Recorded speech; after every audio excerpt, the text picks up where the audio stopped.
Good morning. This is Tony Barlow from Barlow Roots Homestead.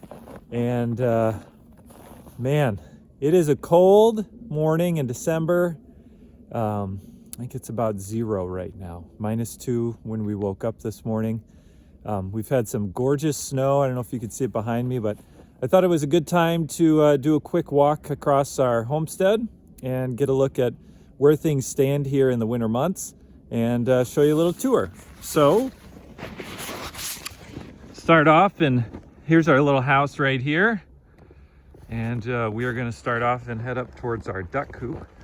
This duck coop we built over the summer months, and it's an old carport frame, and then we bought a new cover for it and built out the end walls, the door and everything else. The boys made a cute little wreath for it.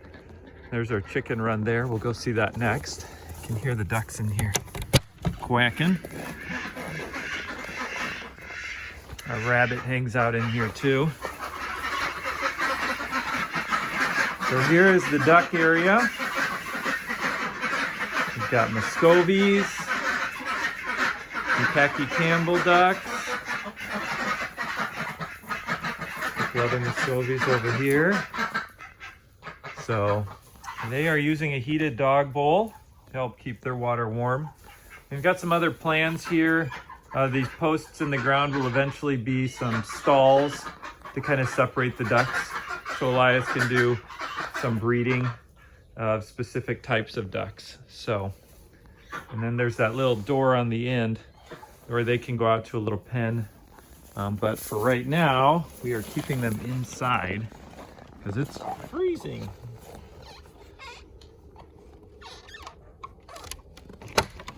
So heading over to the chicken area.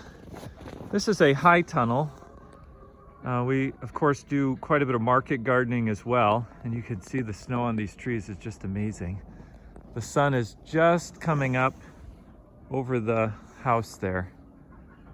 But we do a fair bit of market gardening, and so we do like high tunnels, and this is a high tunnel we built for our chickens. It's about 12 to 14 feet wide and about 50 feet long.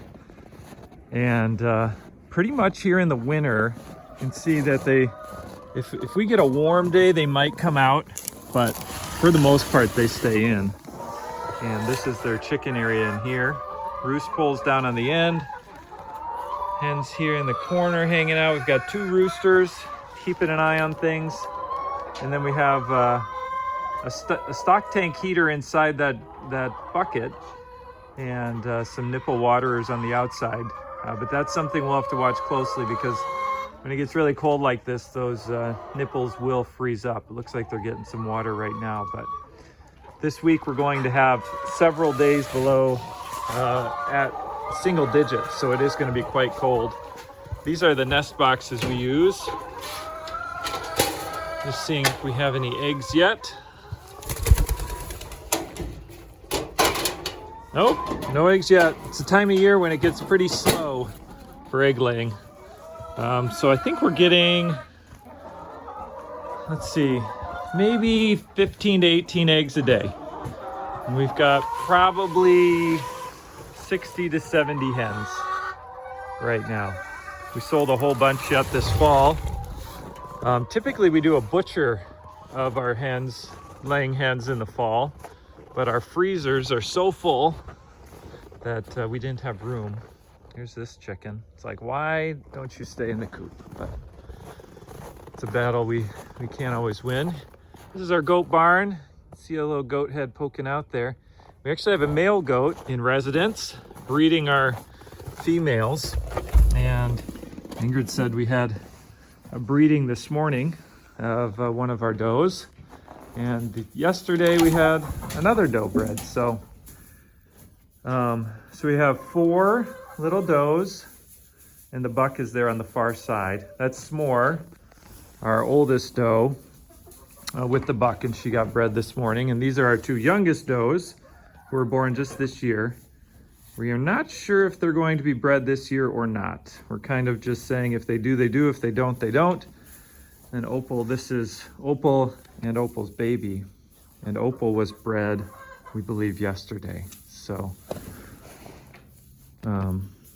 part of the process. We are still getting milk from these girls, but with them being bred these last couple days, the milk has been way down.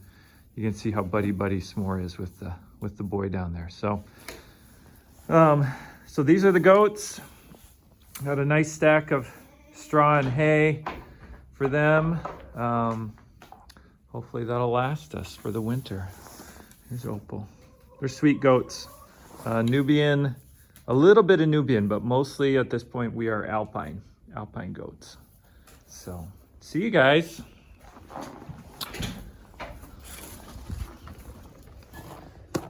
The snow was so heavy that a lot of people around us, and us included, have been losing some trees and branches. We have lost, I don't know if you can see in there, but there's a big branch down from this white pine.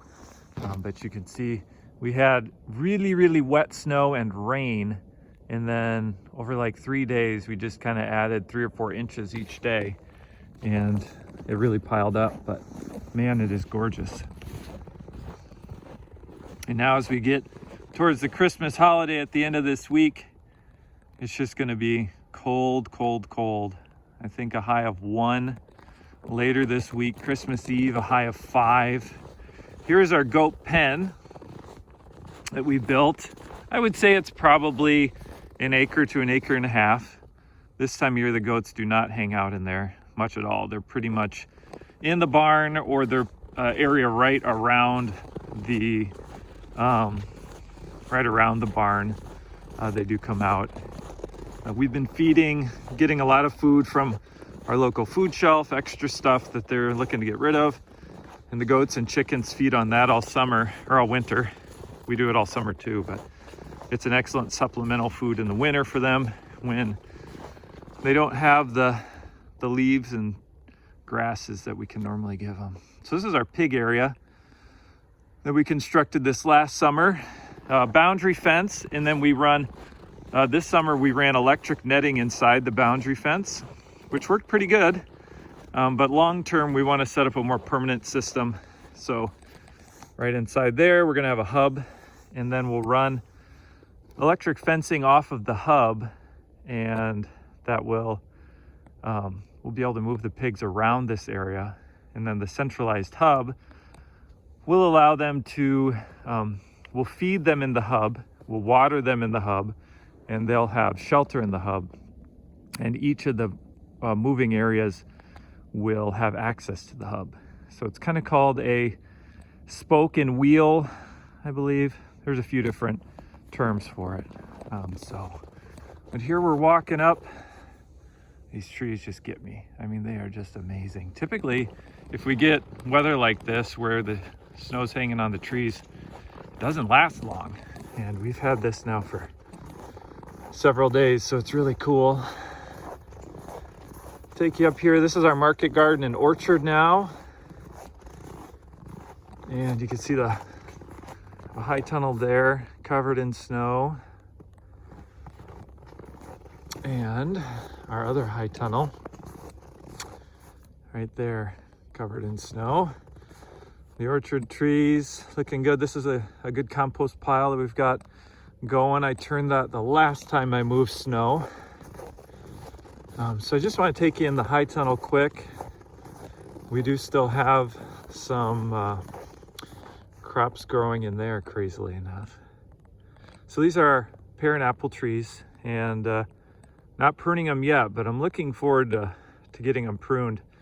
We had just a crazy year of apples this year. It was just nuts. And we are actually still eating apples from this year. You can see right in there, we have a walk-in cooler, and I have a little heater inside the walk-in, and that is keeping it above freezing. I am getting snow in my boots right now. Maybe we'll see if we can get in this door. This is our high tunnel here. I don't know about this, but what I can do is stick you in there. So we've got 3 rows of crops: lettuce on the far left, spinach, and then onions. Spinach and onions, we haven't been harvesting, and we just did a harvest of lettuce end of last week. a few days ago. And one thing to mention, if you have high tunnels, you can see those posts I have going to the ridge, to the ground. The high tunnel we originally had in this spot actually collapsed. And that was a good lesson learned. We were clearing snow off of it, but we just went away for the weekend, came home, and it was collapsed. So we now put those poles up as kind of extra insurance. But that spinach and onions right there, those will be our first crops this spring. So once things start to warm up in February and March, those will start growing again. It's pretty cool. But once you get a sunny day, that snow will all shut off of there pretty good, and it'll warm up in there. It's pretty crazy. Even when it's freezing cold, it's pretty warm in the high tunnel. So we got the same poles in that high tunnel down there. And actually, believe it or not, that high tunnel there is the one that collapsed, that was here. And I've rebent the poles and put it back up, and it's working really well. So that is the latest from the Barlow Roots Homestead. Thank you so much for watching this video. I know this is a really close shot. Definitely appreciate you guys, and pray for us as it gets really cold this week. Hopefully the animals do okay, and us as well. So thanks a lot for watching this video and tour. Have a Merry Christmas, and we'll see you on the next video.